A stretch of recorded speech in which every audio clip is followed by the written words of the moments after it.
Oke, terima kasih pemirsa setia TV Tabalong, masih bersama saya dalam program acara Sihat seputar informasi kesehatan.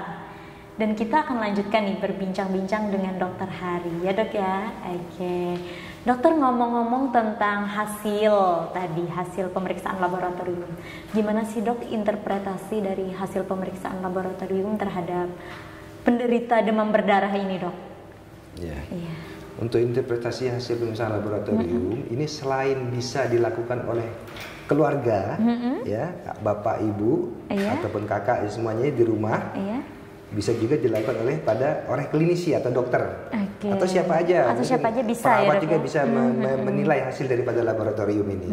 Jadi tidak susah untuk melihat hasil laboratorium bahwa pasien itu demam berdarah apa tidak. Jadi semuanya bisa ya dok? Harusnya bisa. Harusnya bisa. Untuk pemantauan dari pemeriksaan ini sendiri bagaimana dok? Untuk pemantauan hasil pemeriksaan laboratorium ya, di sini mungkin perlu kita perhatikan jumlah daripada trombosit ya, jumlah trombosit daripada pasien. Di sini pada kasus untuk demam berdarah biasanya akan terjadi penurunan daripada jumlah trombosit yang cukup signifikan, dikarenakan trombosit di sini akan teraktivasi atau digunakan untuk menutupi perdarahan-perdarahan yang terjadi. Misalnya kan untuk demam berdarah ada perdarahan-perdarahan yang terjadi, dia akan digunakan oleh tubuh untuk menutupi luka-luka tersebut. Untuk menutupi luka. Ya, selain perdarahan spontan, kemudian ada perdarahan yang peteki-peteki yang bintik-bintik merah itu ya. Jadi trombosit akan berupaya untuk menutupinya. Dia akan teraktivasi untuk melakukan penutupan itu sehingga trombositnya terpakai habis. Oh, jadi yang biasanya bintik-bintik di tangan itu juga termasuk pendarahan dok?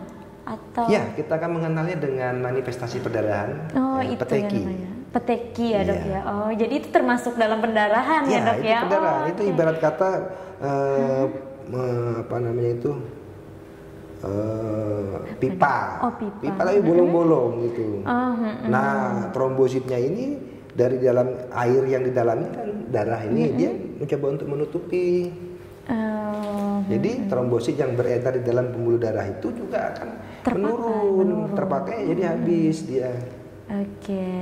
Setelah ini dok, adakah pemantauan lainnya dari hasil pemeriksaan laboratorium ini? Selain tadi kita terus melihat kemajuan daripada jumlah trombosit yang itu. Kemudian kita biasanya klinisi memberikan cairan tubuh ya, cairan kepada pasien. Itu akan berpengaruh terhadap hematokrit biasanya. Apa itu dok, hematokrit? Kentalannya itu, kentalan darah gitu. Kentalannya itu ya dok ya. Diberikan cairan terus sama klinisi kan, itu pengobatan, perawatannya. Maaf ya, perawatan bukan pengobatan. Memberikan cairan melalui air? Infus. Infus. Itu kalau sudah dirawat. Itu kalau sudah dirawat ya dok. Kalau tidak dirawat. Kalau tidak dirawat, banyakin minum aja. Yang penting demam berdarah bisa tertangani dengan baik. Bisa tertangani dengan baik. Adakah lagi dok mungkin pemantauannya? Tidak, kita hanya itu aja. Kemudian yang pasti itu yang setiap itu yang harus secara berkala itu misalnya tanda vital. Misalnya nadi, suhu, kemudian nadi, suhu, tensi kalau perlu ya. Tensi juga bisa dilihat dok dari tensi? Atau? Bisa, nadi. Bisa di tensi biasanya nadi biasanya, nadi. Nah, tekanan nadi gitu. Di situ terlihat ya dok ya? Ya. Selain itu dok, berarti penyebab demam berdarah ini hanya dari nyamuk ya dok ya? Atau virus tadi ya dok ya? Iya, dari nyamuk. Dari nyamuk, virus yang dibawa oleh si nyamuk ini. Iya. Selain itu penanganannya nih dok, adakah penanganan yang bisa diberikan untuk pencegahan gitu dok? Jadi sebelum terjadinya demam berdarah, apa nih yang harus dilakukan kira-kira dok? Ya, untuk pencegahan pertama kita juga mengenal di program-program dinas juga sudah mengatakan pemberantasan sarang nyamuk melalui 3M, menutup, menguras, dan satu lagi itu menutup, menguras, dan menimbun. Menimbun. Jadi itu harus dilakukan di setiap rumah ya. Kemudian kalau terjadi pasien yang panas, kemudian dilakukan pemeriksaan NS1, ternyata dia positif. Ya, tidak perlu takut, tidak perlu langsung was-was, tetap tenang. Kemudian lakukan pemberian cairan yang cukup di rumah. Cukup di rumah. Ya. Dengan banyak minum air ya dok ya. Minum air, kemudian untuk menjaga agar trombosit tidak turun juga. Kemudian untuk biar trombosit agak naik kan sudah mulai turun ya itu ya. Pada hari ketiga itu sudah mulai turun, hari keempat sudah mulai turun. Jadi pada hari pertama kena langsung berikan cairan, banyakin minum, berikan penurun panas dulu, jangan lupa karena diperlukan penurun panas, harus ada itu. Berikan cairan yang banyak, sudah itu untuk tahap awalnya pertama pasti tidak perlu takut, tidak harus langsung ke rumah sakit. Setelah itu baru ya dok ya. Tapi kadang kan dok yang tidak ketahuan ini demam berdarah, katanya dia sempat demam terus demamnya turun dan tiba-tiba demamnya naik lagi, katanya gitu ya dok ya. Apakah itu juga berbahaya sebenarnya dok? Bagaimana kalau sebenarnya kita tidak tahu bahwa itu demam berdarah gitu dok? Itu seharusnya sudah tidak terjadi lagi sekarang. Oh, sekarang tidak terjadi ya dok? Harusnya tidak terjadi karena kan kita sudah ada pemeriksaan NS1, sudah pemeriksaan trombosit ya. Itu kan terjadi kalau terjadi pasien namanya shock. Pasien shock ada derajat keempat itu dia dingin. Oh, dia dingin. Dia dingin, malah justru sudah seperti sembuh. Tetapi ketika saat inilah justru masa kritisnya. Masa kritisnya saat dia dingin ini ya dok ya? Dingin dia. Biasanya hari keempat, hari kelima itu sudah dingin dia. Seperti sehat. Tetapi ketika diraba nadinya itu sudah lemah. Bahkan tidak teraba. Oke, itu biasanya yang sangat berbahaya sangat ya berbahaya dok ya? Dan bisa langsung terjadi perdarahan spontan yang tidak dapat terkendali lagi. Oke, tadi ada dokter bilang ada shock apa dok? Tingkatan keempat atau itu ada beberapa tingkatan dok sebenarnya itu? Ya tadi itu kan dengue, demam berdarah. Oh yang itu tadi ya dok ya? Terjadi kegagalan sirkulasi, kemudian shock. Oh shock, jadi yang shock ini yang saat dia dingin ya dok ya? Yang sembuh itu dikatakan sembuh tapi shock. Ya sebenarnya dia tidak sembuh ya dok ya? Ini yang kebanyakan banyak yang tidak tertolong ketika pasien ini datang dalam kondisi shock ke rumah sakit. Iya. Yang mungkin dari mohon maaf ini kan karena kita laboratoriumnya masih terbatas hanya di kota-kota saja ini, khusus di Tanjung, di kota. Tapi untuk di daerah-daerah kan belum ada untuk yang ini ya, jadi sehingga terlewati untuk misalnya laboratorium ini. Nah kira-kira dok untuk yang di daerah nih dok, misalnya dia tahu bahwa oh ya ini mungkin demam berdarah, apa nih dok pencegahan pertama kira-kira yang harus dilakukan sebelum menuju ke kota untuk melakukan tes laboratorium gitu dok? Ya, itu saya bilang harusnya kita sudah dapat melakukan pemeriksaan laboratorium NS1 ya. Karena harusnya di mana saja ya dok ya? Ada karena NS1 ini bentuknya adalah device. Device itu bentuknya seperti kaset dan ukurannya tidak lebih daripada 3 x 4 cm. Kecil ya dok ya? Kecil saja dan tidak butuh listrik. Jadi pemeriksaan imunokromatografi itu ada pemeriksaan antigen antibody.